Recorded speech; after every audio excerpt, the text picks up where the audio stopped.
So, good evening. Good evening. Good evening. Mike Davenport. Here. Christopher Espinoza. Here. Sherelle Fuller. Here. Terry Pavasich. Here. Nancy Kupka. Here. Caitlin Vincent. Here. We have a quorum. Let's stand for the pledge. I pledge allegiance to the flag of the United States of America and to the republic for which it stands, one nation, under God, indivisible, with liberty and justice for all.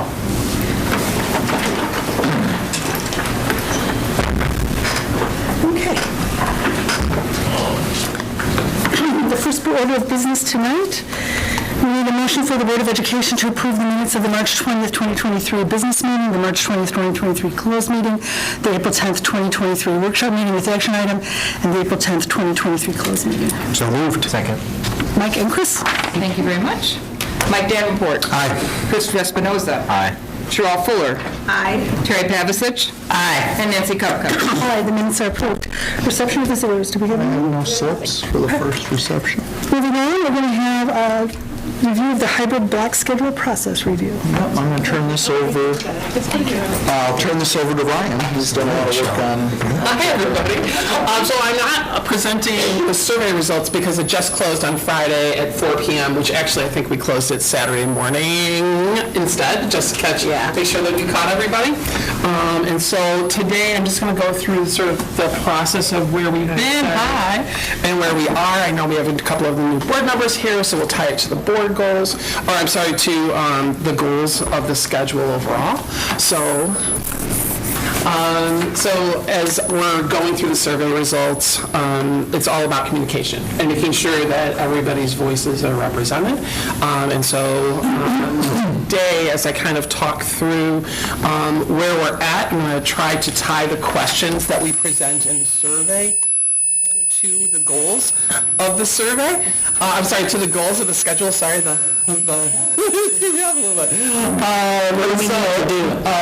we could go to the next one.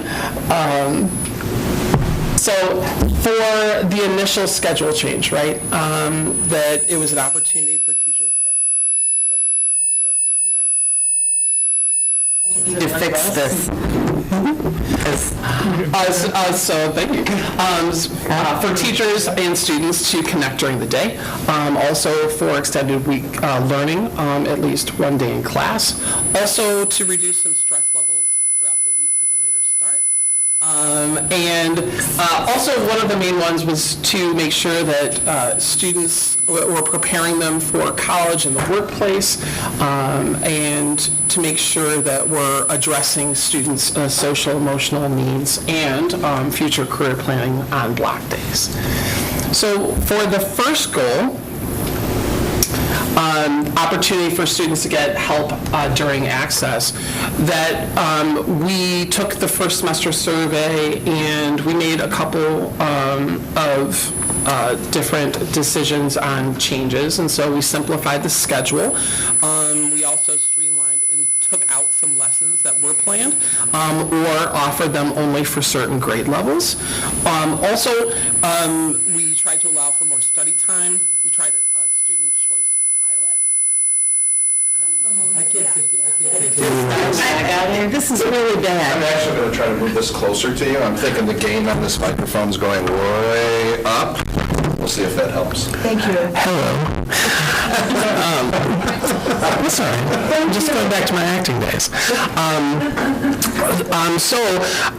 If you move to the next slide, here are some things that are in progress right now.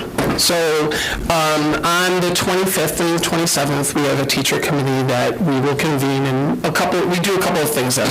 We'll review the survey results from the students and the families and the staff.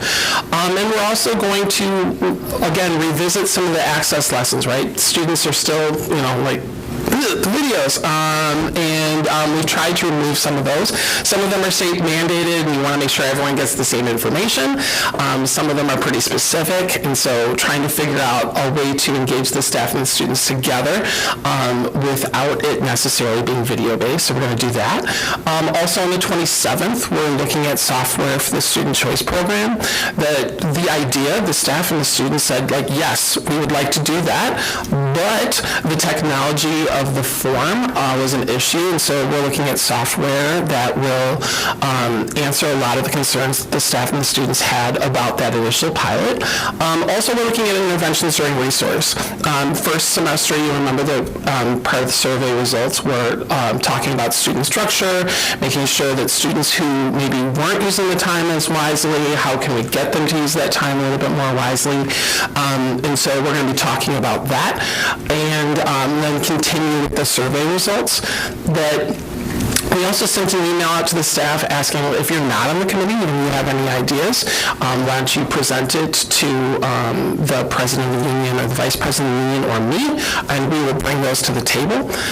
We're also looking at increasing student support and study time during access, but also looking at how the counselors feel about how their presentations went this year, what they need in order to effectively deliver those, because those are really valuable curricular aspects. And so we're also looking at that specifically with the counselors. I have a meeting with them in early May.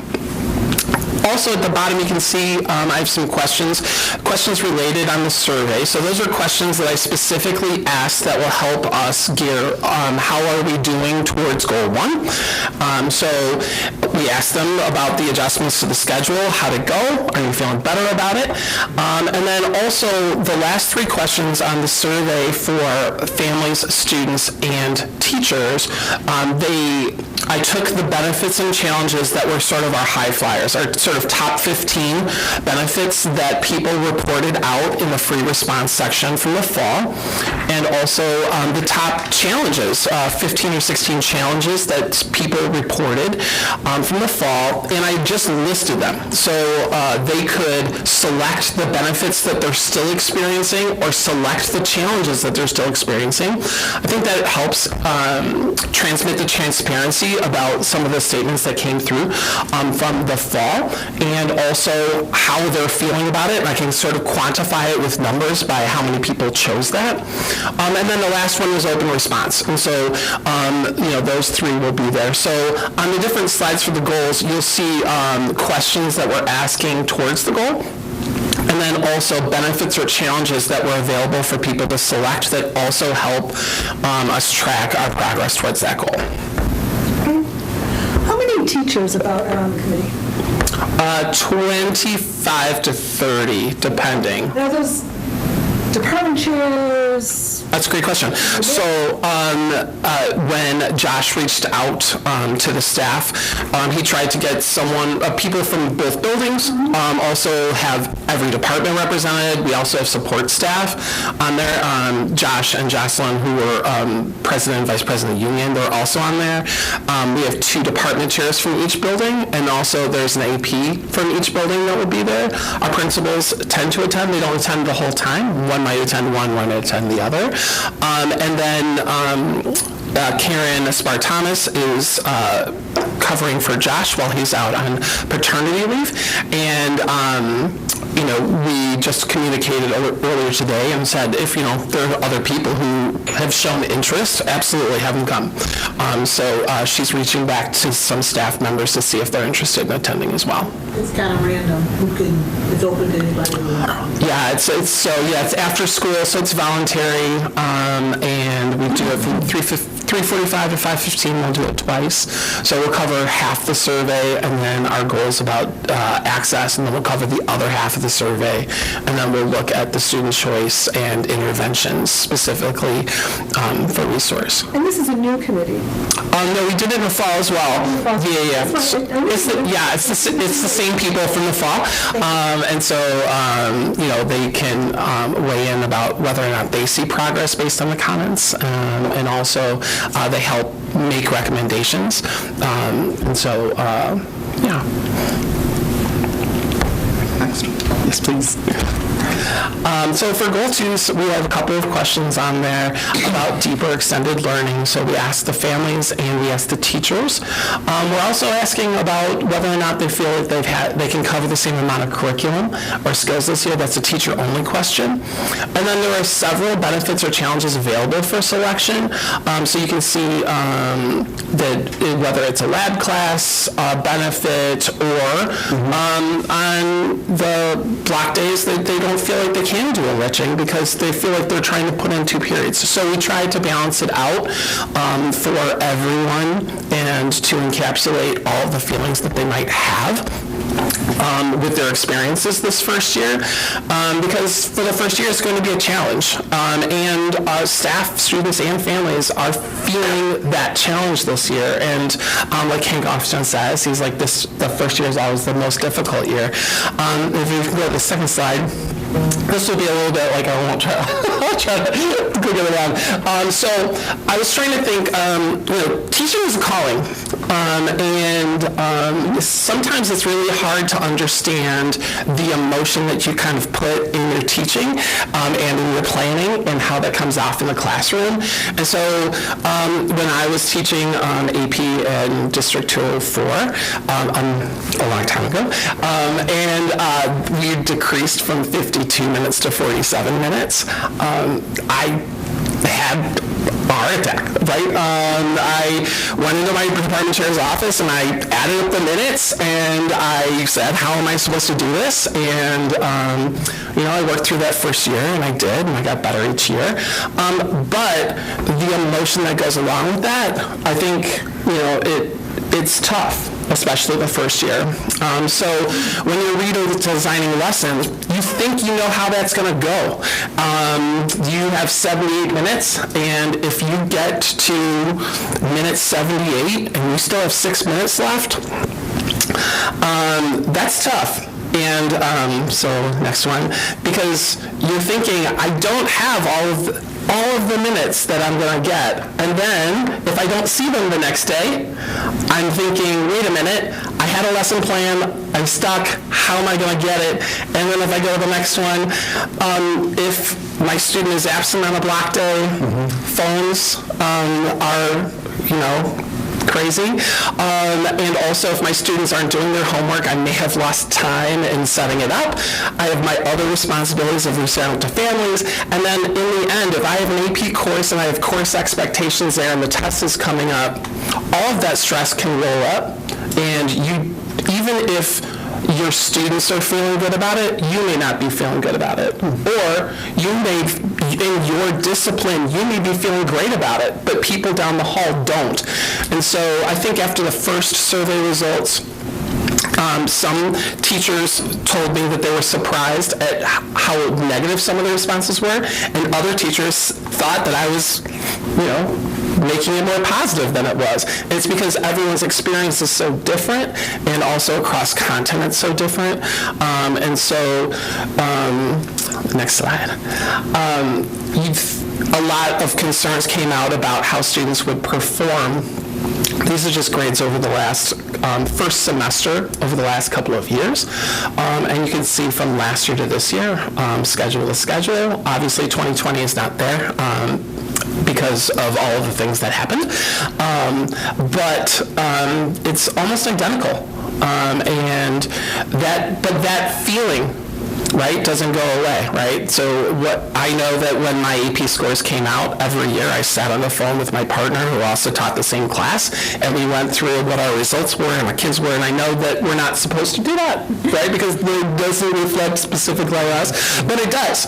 And so, as a former AP teacher, I feel that. And so I just want to sort of talk about the increased instructional time for deeper learning, that it has been a challenge to sort of roll that through because you're doing it for the first time. Not everyone teaches a semester class where you can try it again the second semester.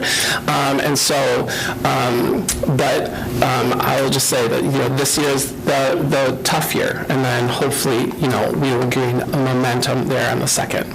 Can I interject? Uh-huh. Really, looking at 2023, and when we make such a big change, for there not to have been, I mean, I wouldn't have been surprised if there had been a little bit of a drop-off.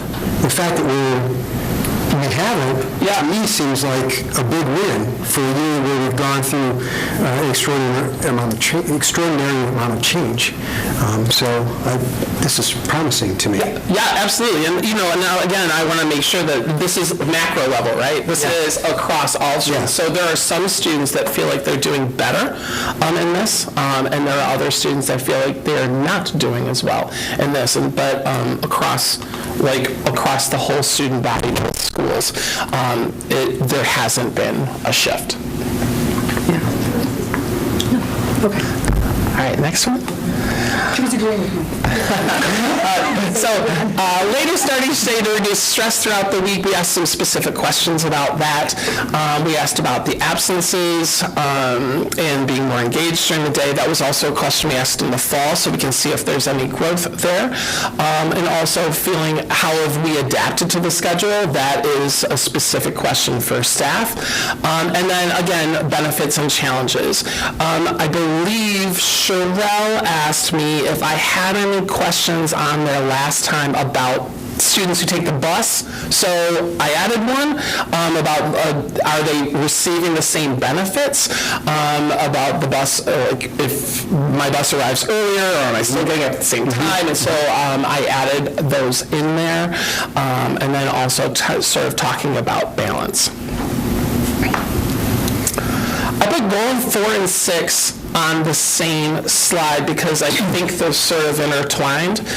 So whether or not it's social, emotional, college, and career planning, but also that there's voice and choice for students. Since both of them were talking about future, I sort of put them on the same slide so we can see how they interact. And so we have several questions about that, whether or not students are using their resource time more effectively, about their skills, how did it impact their course selections. We asked that question in the fall about how might it, and then this is now how did it. So we'll be able to see the differences there. And then also, someone asked at the last board meeting, I can't remember, I think it was Nancy, if we asked a specific question about being able to access counselors, social workers, and psychologists more, and so I incorporated that question this time. And then also the challenges and benefits below, specifically about either managing their homework load or not being able to manage their homework load, feeling more prepared for college, or my student needs more structure. So you'll see those questions there.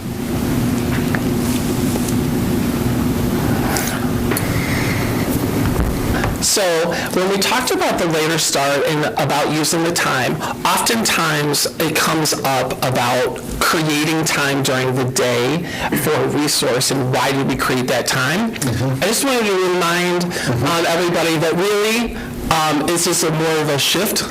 So we just took that late start time and we shifted it into resource time. Some students absolutely have voiced that they missed that late start time.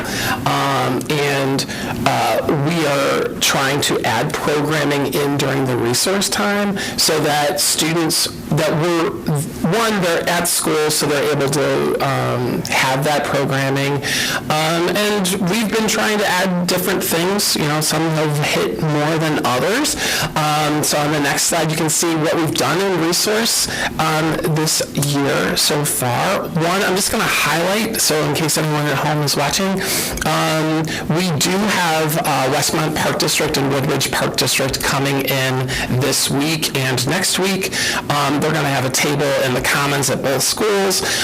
You got an email, students, from your Google Classroom, and also we send it home to parents. So if someone's looking for a summer job, that we're doing that, taking advantage of that time during resource. Also, we've been engaging a lot with the military more than we have in the past. We delivered the ASVAB, which was exciting. We had 30 students take advantage of that. We also had some military members talk about career opportunities. We did a service opportunity for Operation Gratitude in the fall. We've also done some college and career exploration. There's a panel of graduates that came. Comfort Dogs is always a hit during stressful points in the year. Jen Martinez at South added quite a few activities along with it where they were making dog toys while they were waiting in line to go to see the Comfort Dogs, and so that was a really a sweet idea that she had. Also the cultural fair and activities fair, school safety presentation. A lot of students still talk that was appreciated to have that right at the very beginning of the year. We have another idea that's going to come up here. Before we go, can you explain what the ASVAB is? Oh, sure, the ASVAB. It is a career exploration test, and also students can use it to enter the military. And so it's also a college and career indicator. So if a student scores 31 or higher on the ASVAB, that would count as being college and career ready. And so students can take that score and they can take that to their recruiter, or you can take your score and go on to the website for the ASVAB, and it will talk about your aptitude in different careers outside of the military. So it can show you what your aptitude is for careers in and out of the military. And so I'm going to take this opportunity to just double down on what Ryan just shared, because I think it's an important concept that kind of got lost as we went into this school year. And remember, last year at this time, like masks were just starting to come off. It was a tumultuous time to absorb the change that we were proposing that was going to happen. But this is a key one that has come up over the course of the year, right? The concern of free time, too much free time on the block days. And really, before on Monday during that late start, a student might sleep in, might go out for breakfast with their friends, those kinds of things. But we didn't have all of our programming or resources available to a student during that time.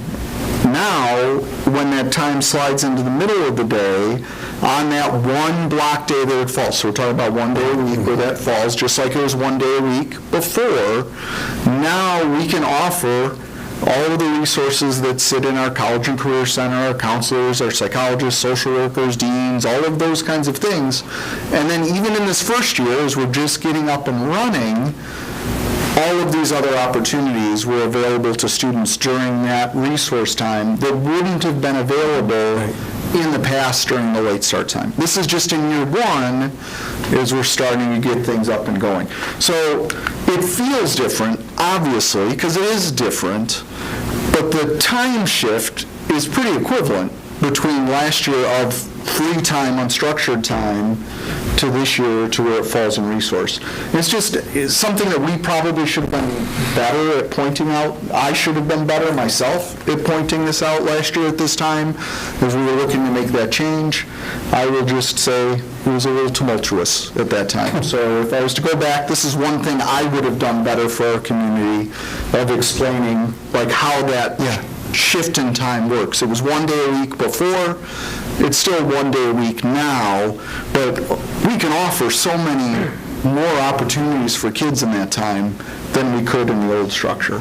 So now I'll turn over to Ryan for something else he's working on. So just because that is something that we hear from a lot of parents, that my child has this wasted time at the end of the day. So the takeaway from this is to kind of push your student to maybe go talk to that counselor, go talk to that teacher to get some extra help. Right, use that time productively. But really, if they did that once in a year, this year, and last year they just slept in every Monday, it's already more productive this year than it was in the past, right? If a student sat down with their friends and worked to study for a test, or collaborated on a project, or even socialized with a friend when they would have been in bed before, any of those things are more productive than just being in their house sleeping in on a Monday morning, right? That now there's all of these structured and unstructured opportunities that now are available to students. That one day a week, just like before, that they have with us. And for families that feel like there needs to be more structure, that just a reminder that the committee that we're talking about for students who are struggling in school and that maybe they're not using that resource time as effectively as we had hoped, that we're going to start talking about intervention programs and entrance and exit criteria for that for students who need a little bit more structure during that time. And the next one. Okay, so I think it was February when I had presented on something, and a community member had talked about the SAT and talking about the school day, and I left the meeting and I had taken my notes and I started thinking, like, SAT school day, how can I make that work? And so this is an idea that we're going to try out for next year. So we're going to offer SAT prep at both schools during resource. It is something that students will be able to sign up for. Juniors will have first shot at it. And we're going to have an English prep teacher and a math prep teacher for each of the resource periods. And so then we can take 25 students for English in a session, 25 students for math, and we offer 6 sessions. We should be able to address about 450 students on the English section and 450 students on the math section. It would be free of charge to students, and so they'll be able to register. We'll probably do it old school, like go to the College and Career Center and sign up to prevent any sort of technological issues, things like that. And, student, if they don't want to sign up for the English and they want to only sign up for the math, great. We're also, for students who are needing a brush up before the NMSQT, there's a session that does that. Other students that just want to brush up before the school day SAT, session 6, all 4 of them happen before the school day SAT. And then if there are open seats, we'll move into the sophomore class and we'll offer it there too. So offering more structured things that students can sign up for is the direction that we're also moving. So this is hopefully addressing some concerns for either structure and resource, also about the SAT, and so I'm excited to start doing that. I'm starting to work with Gina on a description to be able to post it, and then once we have those 4 people hired, we will work through the summer to talk about what those sessions will look like, and I'll be reaching out to staff if they would like to participate in how those lessons are structured as well. I like that a lot.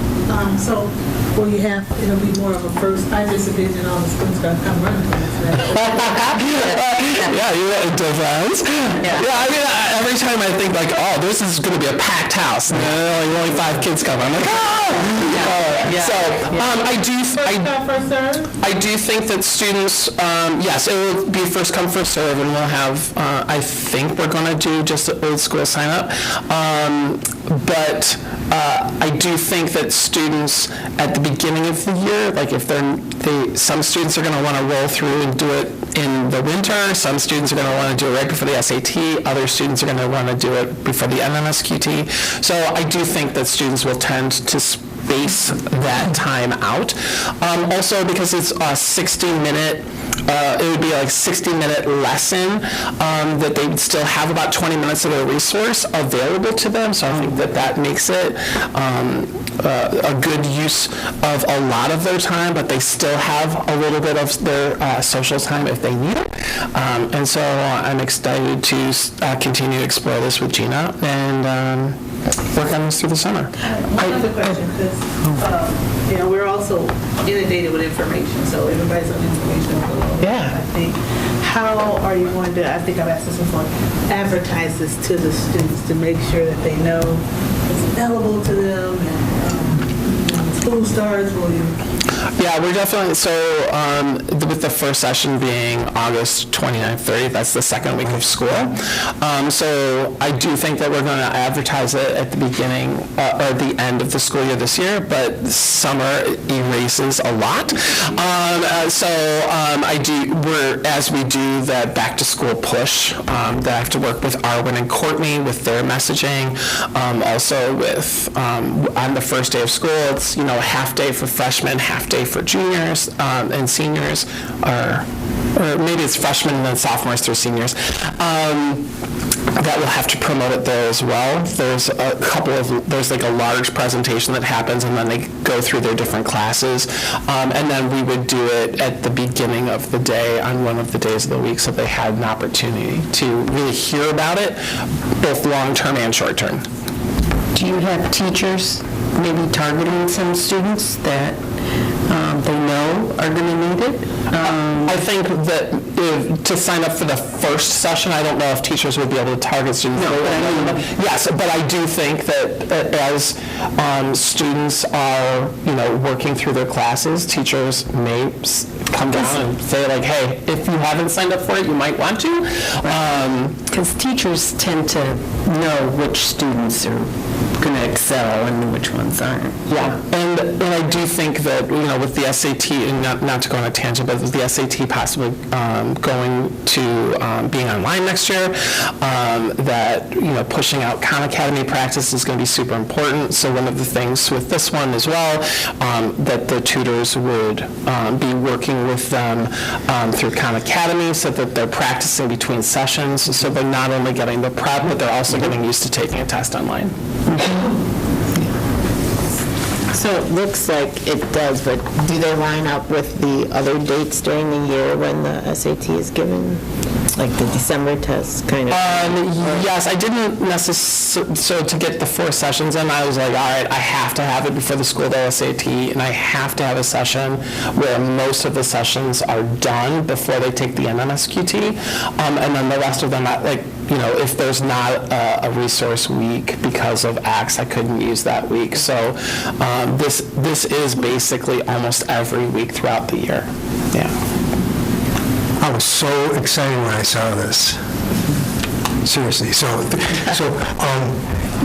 remember though that there's access teachers. You get to see them all 4 years. So in terms of a teacher knowing the student, there's actually a chance that a teacher would know a student well enough at the beginning of the year to suggest. So because of our new schedule. Second, I love that this is a student choice thing, right?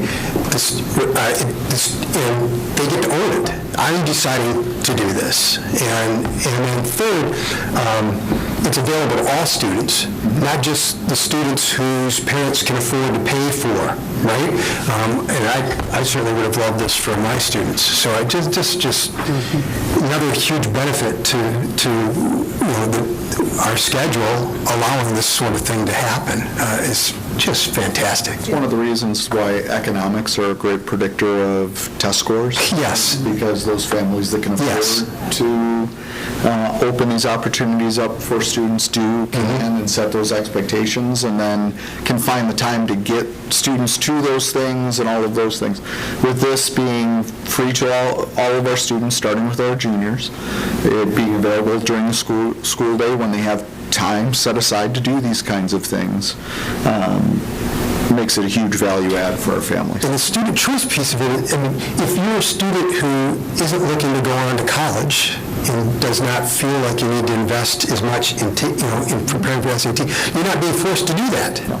And that's what's wonderful about this. I couldn't gather it until you said that it was totally new. I thought this was just shifting around, but it's something totally new. So. No, it's totally new, and this is That's awesome.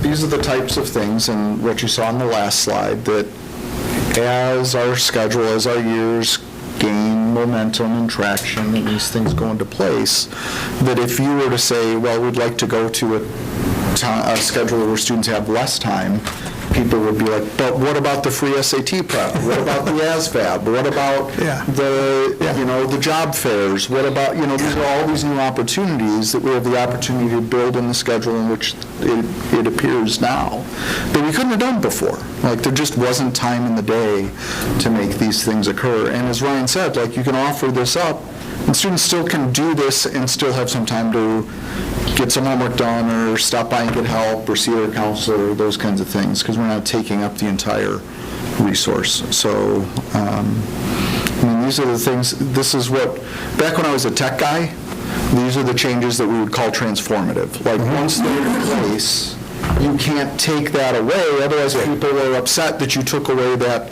It's like, once you get used to having Wi-Fi and somebody takes that away from you, you feel like you've lost something. What we are trying to do is put in these opportunities that are like that are, so strong and transformative that you can't take them away without reducing the experience. But these things take time to build. Do we have any sense, I'd be surprised if we did, but do we have any sense as to how many of our students currently go through the prep course? We don't, there's not like a specific, I wouldn't say that there's like a program that we have kids sign up for or anything like that, outside vendor or anything like that, but. I guess my question really boils down to, this is like 10% of our student population can avail themselves of But 100% of our juniors could avail themselves. Yeah, I'm thinking the 40, okay. Yeah, and that's 450 students for English and math at each campus. So the numbers at the bottom, that could be for North and for South. So it's... and we don't expect that all students will want to do both subject areas, Yeah, right? some might just want to pick. Yes. I'm a strong English student, so I would only do it for math. But I know other people that are great at math, but they just, grammar, needs them. So there's going to be some students that this isn't where, they don't feel like they need this for their future plans, so it wouldn't be something that they put their time in. They choose to use their time in other ways, so. Yeah, and so, and just before we move to the next slide, just to highlight that, if, just like asking for staff for ideas or hearing community ideas, that just, talking with different people, that's how these things come about. And so, if anyone has any suggestions for other programs like this, you can always send them to me in an email, or you can give me a call, and I will be happy to explore them. So. As for the staffing, I think you touched on it a little bit, but are you having teachers sort of volunteer? So it would be external people, and because the staff, they're doing like PD, they're doing planning, they're collaborating. I couldn't ask a staff member to do it for sure. All right, and then the next slide is just a reminder of the shift that we made also based on feedback from this year. It falls under goal 4 and 6 by having students be able to make that choice. So students who were in 4th period resource that was in the middle of the day, that they were unable to access the same choices that the 5th and 6th period resource kids did, so we shifted that. Also concerns about lunch being so late, and then also for announcements, specifically students saying that sometimes they didn't know about some of these resource opportunities, that those announcements are now specifically during access, and so that it doesn't conflict with class periods. And then goal 5, so it's about increased time for teachers to participate in professional learning, meet with colleagues. We have several questions on the survey about that, that we made some adjustments to our professional learning. Instead of it being structured professional learning as a group, that there's personalized professional learning, which has been something that the staff has loved over the last couple of years. And so we add that back in. So we asked, do you feel like that has helped? Also about implementing the classroom. Also, a common experience has been something that we've been working on. How confident are they that they'll be on point at the end of the year? And then also in the benefits and challenges, we give sort of both sides of that. Either I have more time to prepare for classes, or I have less time and I'm struggling to keep up with my workload. And so we'll be able to see the percentage breakdowns of staff members that have chosen either, so that we can sort of monitor our progress on goal 5 as well. So I will be back in 2 weeks, and I started, kind of taking the information down, and I'm sort of organizing it right now. I'll do that throughout the week. I'm presenting at Cabinet next week. We also meet with the district leadership team next week, meeting with the staff committees next week, and then after all of that, I will be back here to report out, and so that's it. Does anyone have any other questions for me? Thank you. I love the process that you're going through to analyze, the schedule, the alignment with the goals, looking and asking specific questions about how it relates to the goals. I think it's a very logical way to go about measuring the success and deficits and addressing those things. It gets past all the sort of, I just don't like it, or, my kid's got too much unstructured. We can actually look at the data and how it aligns with the goals. This is the right way to go about doing it. So kudos to you. Thank you very much. Of course. Yeah. Thank you.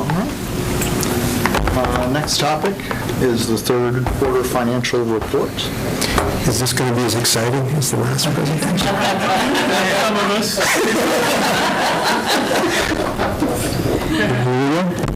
What is exciting is that overall, our revenues and expenditures are right in line with expectations. So we're right on target where we should be at this time of the year. This is just a quick overview of our revenues. You can see that we're pretty much 97% collected, which is typical at this time of the year. And our expenditures, right around 70% at this time of the year is correct, so we're spot on with that. One thing I should have mentioned on the revenues, a couple of items to highlight. You'll see the interest income is up finally, with rates up, so that's, helped us.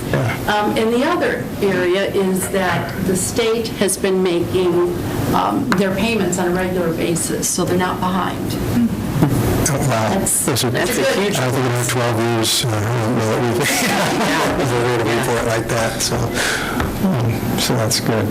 On our expenditures, we've got a couple of line items that are a little higher than what we anticipated, and then we have a couple of line items that are a little bit lower, so it all just balances out. Go to the next one. And so right now, our fund balances look pretty strong. We're in pretty good shape. Any questions? Glad there's no surprises. We like a boring report. Financial reports are good. Boring is good. Yes. All right, 2022 tax rates. This is an exciting chart. Actually, we've been using this for 28 years. Actually, Dan Renner was the first one to ever catch me with a mistake, and that was, when funding changed, they dropped the percentage cap for the educational fund, the specific rate ceilings, which I'm sure none of you really know that, but it was they eliminated that, Mr. Stale, and I said, oh, okay, good, zero. Put an NA up there now so everybody knows. That was for Mr. Renner. Really, the top section, and really, the assessed valuation went up. We're over $5.3, almost $5.4 billion. The only school that has greater extension base than us is Hinsdale. They had Oak Brook and some very expensive buildings there and homes that I think they're just over $6 billion in equity. The new construction, really, the total revenue to us is what really matters. It's 5.4% roughly. 5% is the tax cap, which is the first time we've had something over 2% in a long time. And the new piece, which is the aggregate refunds. When there's a a loss due to someone who objected to their taxes, we lose money, because the extension goes out and the tax bills are figured, and then at that point, if someone makes a correction in their bill, we need it. Well, this is now a new system that I got to give credit to the county for going back, and when there are aggregate refunds, when there's losses like that, they will refund part of that money back to us as much as they can, which is a good thing. So that's a new thing that's happening this last year. This is the second year. So our total here is 5.39% revenues. That's in line. The one thing that was not really bad, but it wasn't as good as we expected, was a new construction. But the clerks cut off their books when they reported in the fall this time. And if they don't go back and check it all the way through to December, it can be shorter. So some of that may go into the next year. And so we'll be talking to those the assessors to try and get the better numbers for that. But 5.3% when inflation was 7% is kind of a tough bill. I mean, we're going to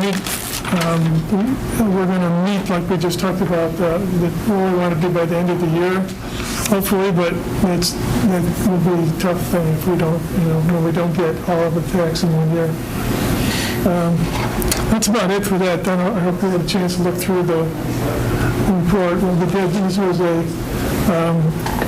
at a point in time, we are able to reallocate the taxes that we have from the original request. We requested by different funds a certain amount, and now, at the end of this point, we can move that around and decide, because the county's going to reduce our request by several percent, and because of tax caps, and so we get to pick where they can take the money from, as opposed to them doing it across all of the tax pieces. I hope I explained it better in my letter than I just did. Next, this is really something that I've really worked hard to try and keep our taxes down. We're the green column here, and we're the second highest of the 7 districts. And since about Second lowest, Mark. Lowest, right. That's it, highest.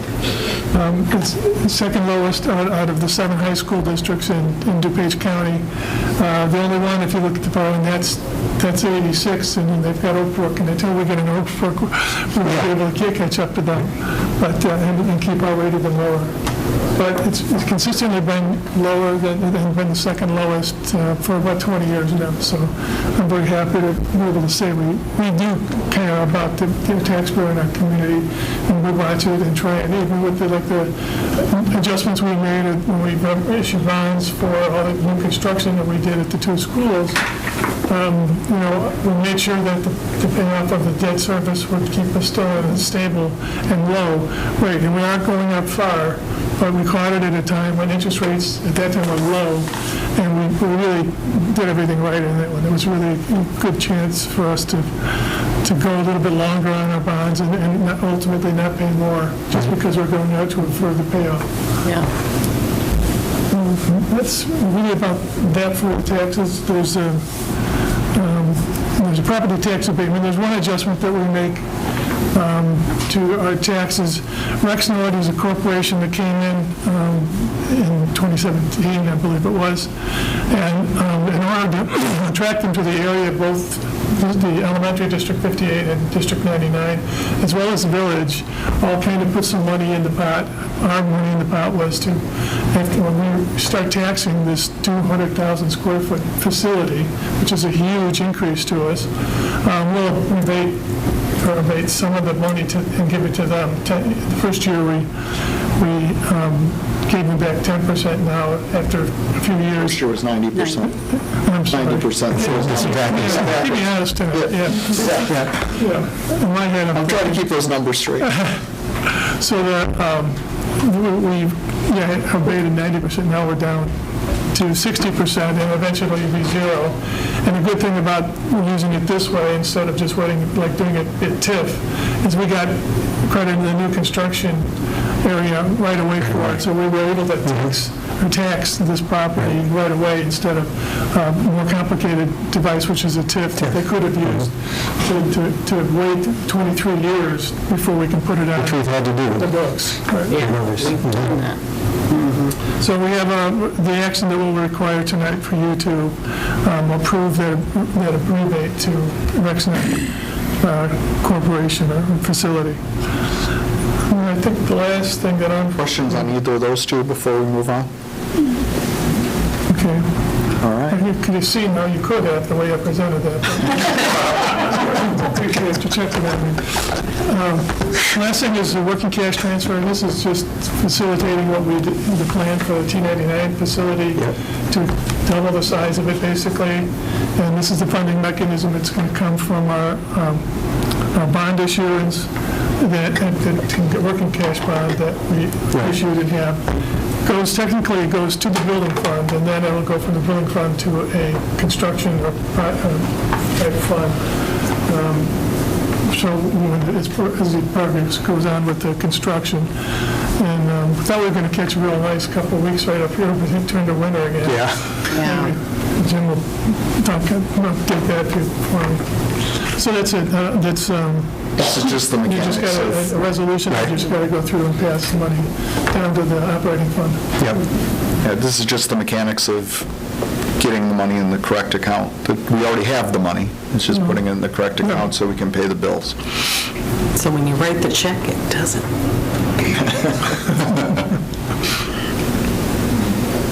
All right, next one is mine.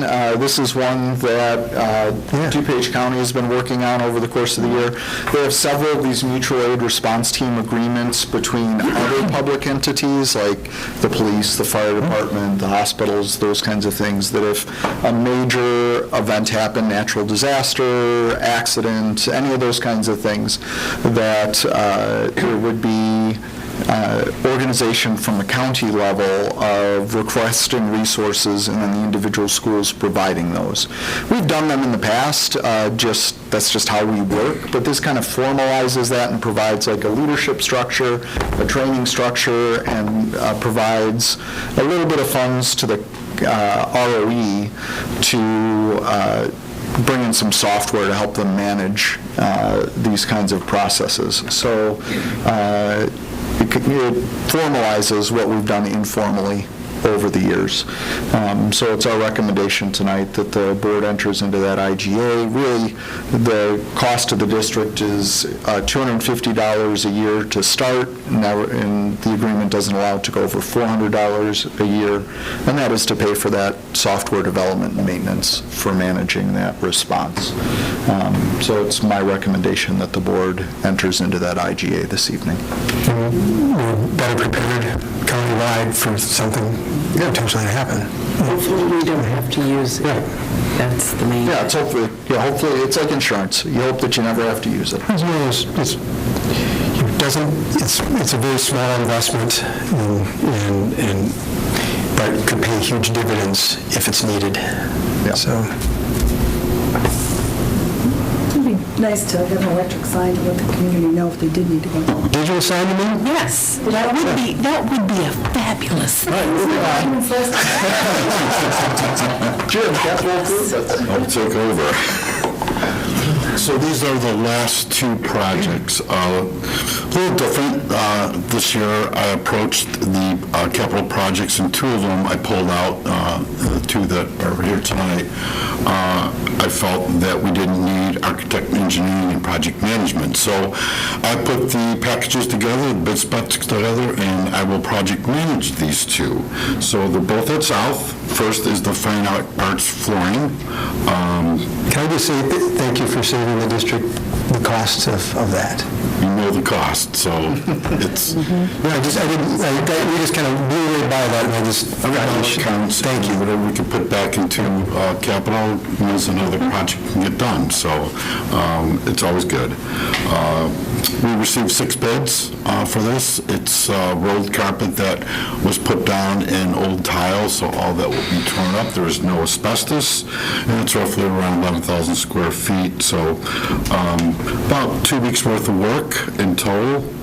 The bidder that won is familiar to us. We've worked with them in the past, and the bid does meet our budget goals for the 2023-24 year. So tonight, we'll ask the board to approve the contract to Consolidated Flooring in the amount of $95,945.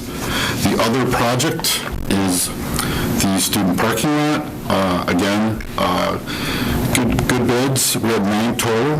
I put an alternate in on this one to seal coat and crack fill the parking lot that's by the dock area, and it came within budget and then some, so I went ahead and approved that, and that's included in the 118. So this is the big lot, though.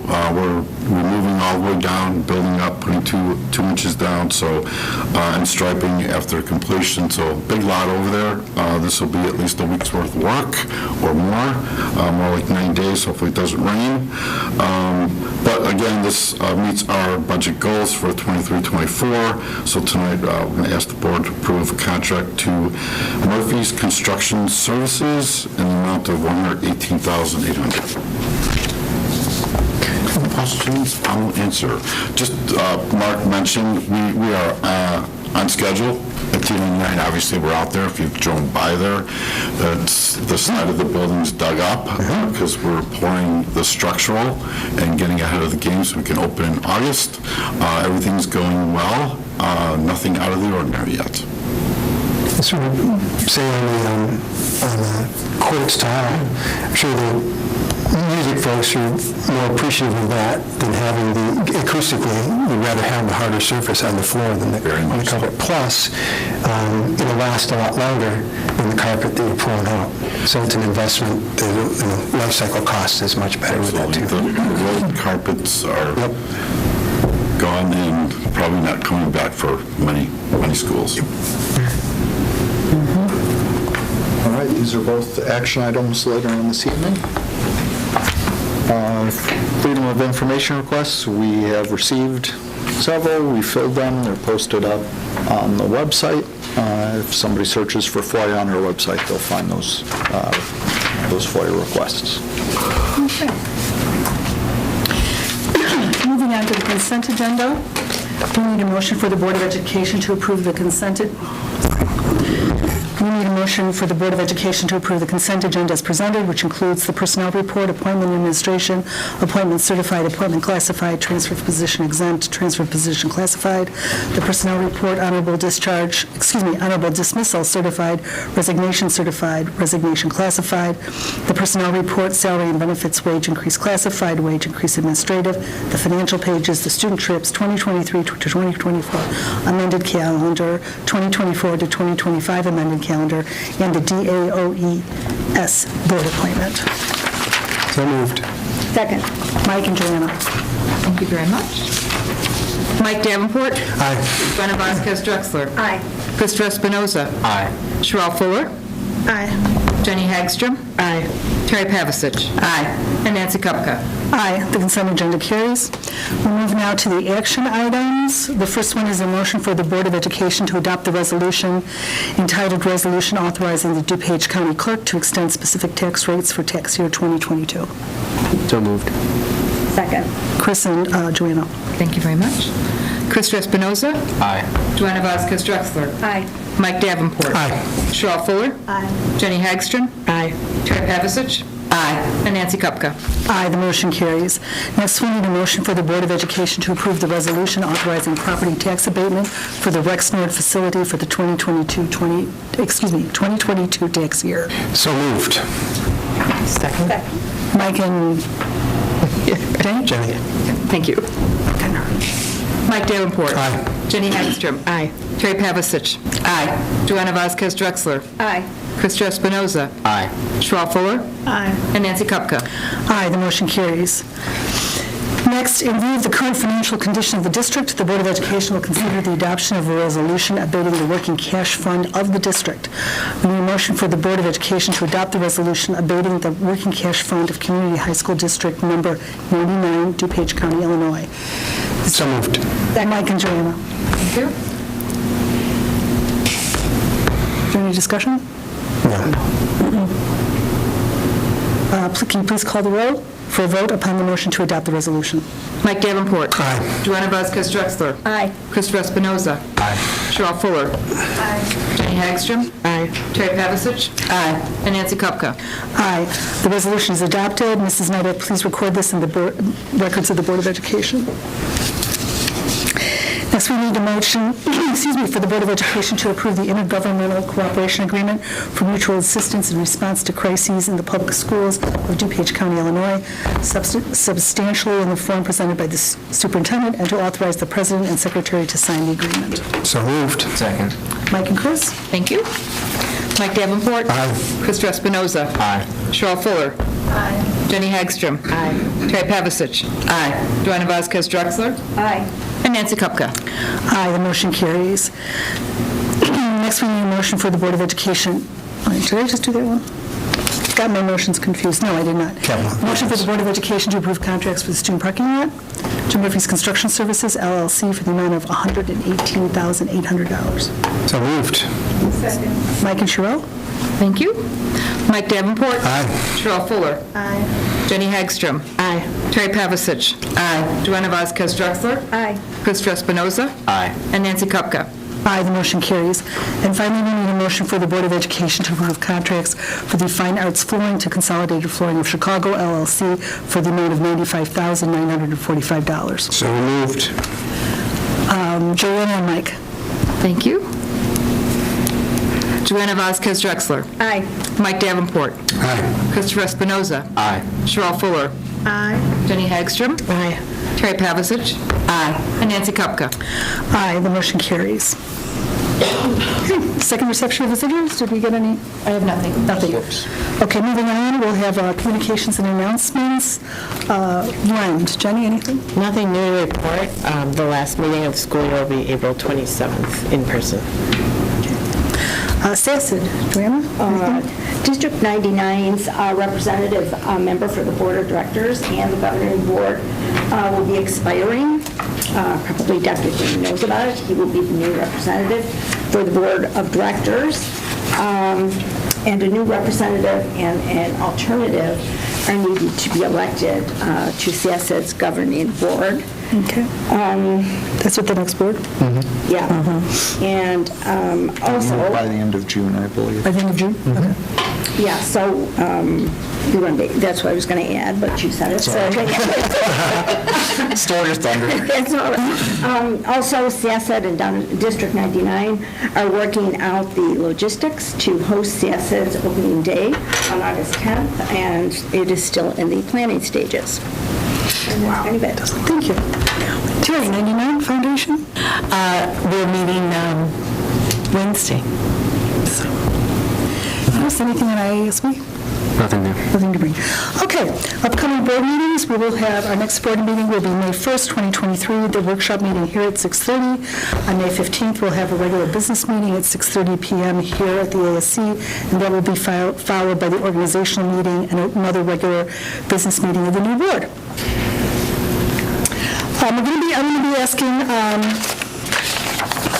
for a vote to go into closed session, but just so people understand, we will be coming back out only to vote for, to open session only to vote on a student matter.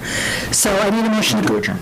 And to adjourn. No, excuse me, not a student matter. No, it's a personnel matter. Personnel matter. Oh, I'm sorry. I've got like 3 pieces of paper and stuff. Personnel matter and to adjourn.